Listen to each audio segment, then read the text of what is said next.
Much of the last election revolved around increased educational funding through gambling income. Was it successful, and what should be done next?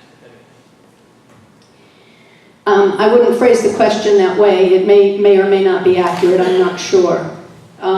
Certainly, gaming or gambling has been a big issue in the state over the years, both starting it and expanding it to table games. And I actually had a bill in to make it a two-part vote for the citizens. If you voted one vote yes, you would accept a casino in the state and also in your jurisdiction. That didn't go anywhere, I'm sorry to say. I thought that that was an equity issue, that if you're willing to support them, you ought to support them in your own backyard.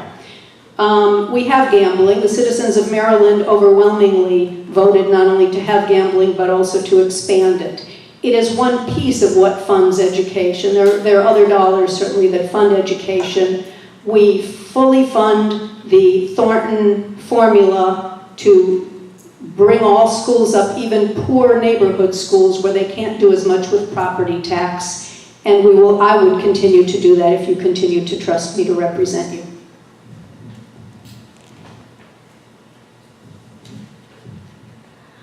Vanessa Atterbury, in case you can't see my name tag. I think in addition to the things that Delegate Pendergrass mentioned, I would be interested in taking a look at the taxes paid by large corporations here in our state that aren't necessarily paying their fair share.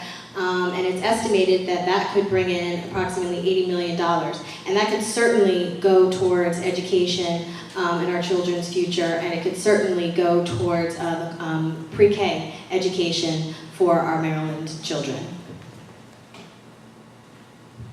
I think we overestimate what we're going to get from gambling. We have a finite number of people that actually do the gambling. We open up these casinos in Maryland. We were looking at Charlestown closing, dropping a lot of other people. We also know Atlantic City is dropping a couple of gambling sites. So I think we overestimate what we think we're going to get. And as a result, even if we get some money, a lot of the time we put it in a lockbox only to be stolen and used for something else. So let's find a better solution for getting that kind of funding. Thank you for the question. Again, I'm Jimmy Williams.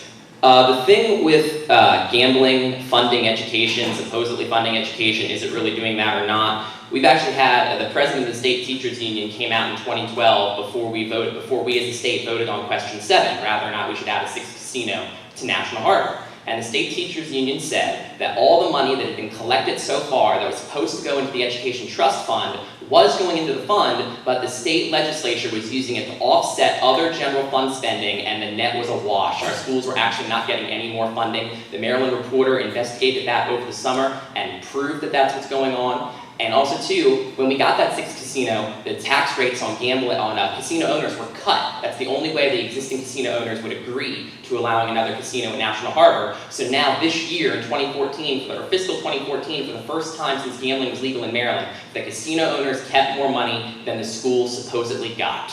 And again, the schools really aren't getting that money to begin with. If we're going to make a promise that the funding is going to go to education, we must keep that promise. Thank you. Thank you, Mr. Williams. Sure. Appreciate it. Danny Eaton again.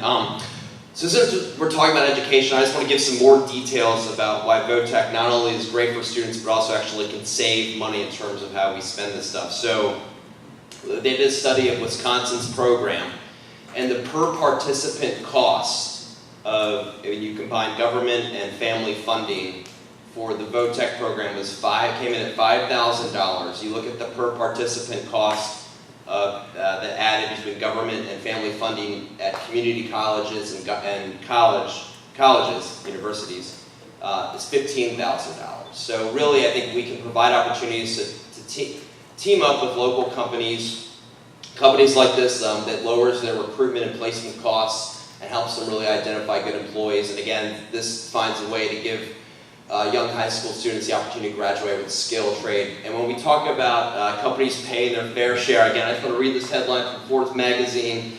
Lockheed Martin claims fusion breakthrough that could change the world forever. I think that really is paying their fair share. Outstanding. Dan, if you could keep that microphone, each of the candidates will have 30 seconds for their closing comments. Okay. Okay, so Danny again. I encourage you to check out my website, DannyEaton.com. It's pretty straightforward. If there's any specific issues, we've only had a couple of minutes, 10 minutes to talk up here, but if there's any specific questions you have on any issue, DannyEaton.com. Check it out. Shoot me an email. Thanks. Again, I'm Jimmy Williams, running for the House of Delegates in District 13, jimmywilliamsfordelegate.com, and you can also send me an email. I'm running in this race because we need a change in direction. It breaks my heart that because my opponents have supported 70-plus tax and fee increases over the last 8 years, the average Maryland family now pays $4,600 a year more in taxes and fees than they did in 2007. It breaks my heart that because my opponents broke their promise to fund public pensions, that our teachers' pensions remain dangerously underfunded, about 65%, and that's putting their retirement in jeopardy. It breaks my heart that they haven't kept up their funding promises and gotten serious about cleaning up the Chesapeake Bay. If you are tired of politics as usual in this district, then vote for Jimmy Williams. You have a winner in Williams. I ask for your vote. And I'm Chris Yates. A recent Gallup poll showed that Maryland was the third least popular state to live in. And I think that's directly related to our policy, especially our one-party system. So I would like to be the candidate to be the opposite voice to break that and possibly be an alternate to what is being out there. If you look at the state makeup right now, we have 35 or 47 Democrats in the state. We got 98 out of 141 in the House. I think that's a clear sign that we have way too much one-party system. Thank you again for having us here this evening. My name is Vanessa Atterbury, and please feel free to visit my Facebook page or my webpage, which is electvanessaatterbury.com. I am very interested in serving this community. It's a community where I was born and raised. It's a community where my mother taught me the value of public service and the value of education. She was an educator here in the public school system for over 30 years, and it's a community where my father taught me the value of running your own small business. And so those are some of the issues that I would like to support if I'm elected as your next representative. Thank you. I'm Shane Pendergrass. I would ask for your vote for me, also for Delegate Frank Turner, who is not here with us tonight, and Vanessa Atterbury. I think we'll make a great team in Annapolis. I really would like to work with these people, and I hope that you'll be able to support all of us, and also Delegate Guy Gazzoni running for Senate. Thank you for having us here, and thank you for your trust. Thank you to our House of Delegates candidates.